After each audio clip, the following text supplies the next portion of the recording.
Hey guys, I'm going to call this one the Tartary Conspiracy. Thought I'd finally tackle this one since there's so much about it in the flat earth, realm talking about this. So I thought I'd show what's really going on here. So obviously Tartaria, or Tartary, was this concept of a advanced technological civilization back, before 1800s, and that goes along with 1844. A lot of people know what that means. Basically, that was the beginning of the end, if you will, or the Day of Atonement, however you want to say it. But all this stuff came out in 1844. But anyway, Cynthia, and we talked about how Josephus. Now you can see that Tartary and Cynthia is the same thing. We talked about how Josephus equated Scythia or Scythians with Magog, okay, which would be right around here or here, okay, guys? So now you're getting this picture that Magog is, in Tartary, is the same concept, okay, guys? So what's going on is, especially with this technological concept, is these domes or obelisks were supposedly energy generators.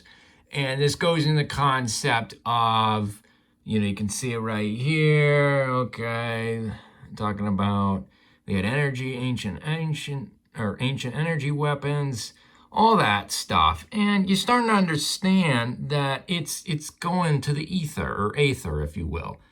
Now, that's just another word for the fifth element, which is the water that connects everything electromagnetically, guys.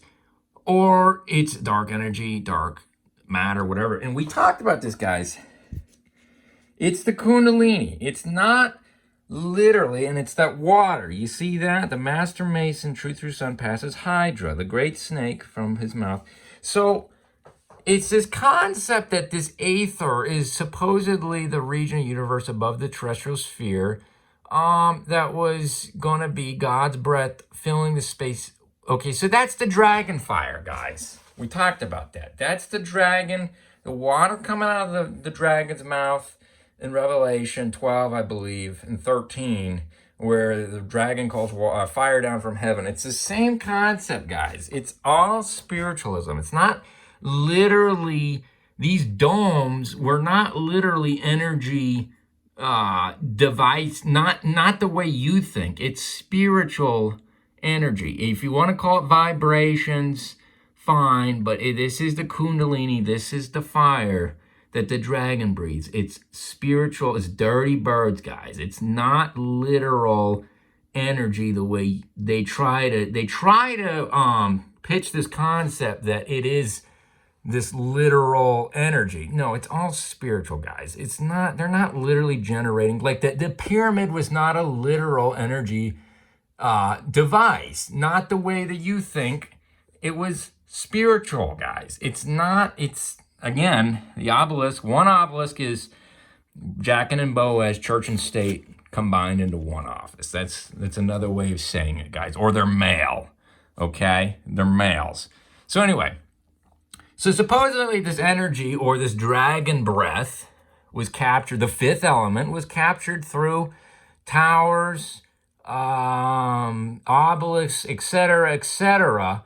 And then that gets into this whole concept of it was the 1,000-year reign of Christ, supposedly, guys. Okay, that's another way of saying the Dark Ages. And that the 1,000-year reign of Christ, aka the Roman Catholic Church, was a spiritual reign, and the Catholic Church built all these domes, obviously, guys. Okay, that's Magog, another way of saying Magog, okay?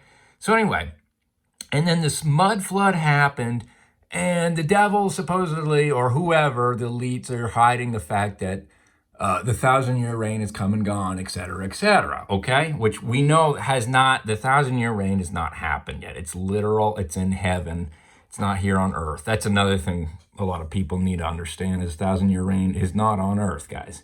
Anyway, it's in heaven. It's after the first resurrection, clearly. So now you're starting to get this concept that this aether is spiritual, the spiritual hydra or water that comes out of the dragon's mouth. Okay, guys? So this mud flood, what is the mud flood? What are they trying to say with this mud flood, guys? Well, supposedly it covered the foundations of all these buildings, right? Maybe, or Loyola, which is the Jesuits, means muddy from a muddy place, guys. They're trying to tell you that it's the Loyolas, the mud flood, guys. It's the Jesuits coming out, Council of Trent in 1500s, and then get into 1800s. You had 1798, the fall of the Catholic Church, guys, aka Tartary, aka this is just Magog. Okay, guys, it's just another way of saying it, all right? So that's what they're trying to tell you. That's what the mud flood really means. It's not this it's stupid. If you really think that there was a mud flood, no, it's spiritual, guys. Okay. Anyway, so now we know that the mud flood is really the Loyola Jesuits and their doctrines and their deceits that go everywhere. Okay, guys? So now that, let's get into the guy where this started. A lot of this started from was Godfrey Higgins. And he was the guy who did the book Anacalypsis, I should say. And which just means another way of saying lifting the veil. Okay, guys? Now you follow this concept that he was the one who wrote this book. Didn't really take off, but you know who did? It was Blavatsky took this, guys. The society, the Theosophy Society is what took this book, guys. Major influence on Theosophy, says it right there, Helena Blavatsky. Okay, a lot of people, this should start ringing some bells, guys. This is the main concept where this started from. Or one of the main places where this Tartary theory started from. So that gets into the secret doctrine, guys. And what is the secret doctrine of the mystics in the secret society? Well, they blend the true worship of Jehovah with Lucifer. Okay, guys? So they're just amalgamating. This is the same religion as the Philistines. And that's what Blavatsky, you could call her a reptilian. She proposes in Theosophy that the Canaanites worshiping Baal was actually the creator god, right, guys? So that's what these mystics think. Okay, well, let's keep doing a little bit more digging. We know who is the main proponent of Blavatsky today. It's Jordan Maxwell. I think he just died not too long ago. But, of course, in the book Isis Unveiled, she writes about Jordanus Maximus, and that is who Jordan Maxwell changed his name to, guys, based on Isis Unveiled, the book that she wrote. Okay, guys?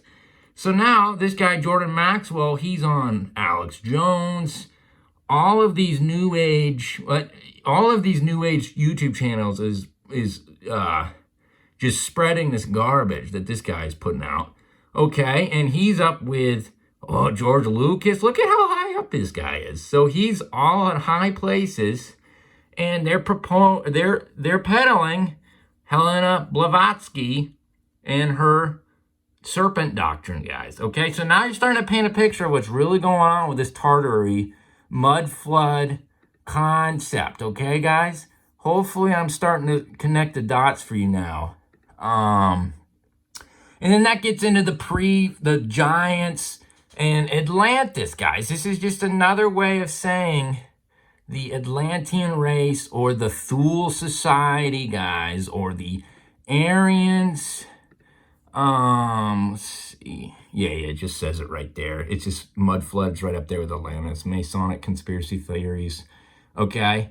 This is just another way of saying the serpent doctrine, guys. And there's supposedly this high technologically advanced society that ruled, aka that built all these domes, and the dome represents a celestial sphere, guys. If you know the world's flat, which it is you have all of the planets are going, and again, that's another reason why the monks shave their heads. It also represents the zodiacs ruling. That's what a dome means. They always paint the zodiacs like the apotheosis of Washington, D.C. You see all these gods painted on the ceiling of the dome. Those are the stars like Neptune, etc., and they're rotating. They're saying that the zodiacs rule the capitals, guys. These domes are not energy generating devices. None of that. It's all spiritual, guys. So we know that this goes back to Roman history and, again, Roman Catholic Church, etc. And that was this quote-unquote advanced. They're just saying it a different way, guys. It's ridiculous.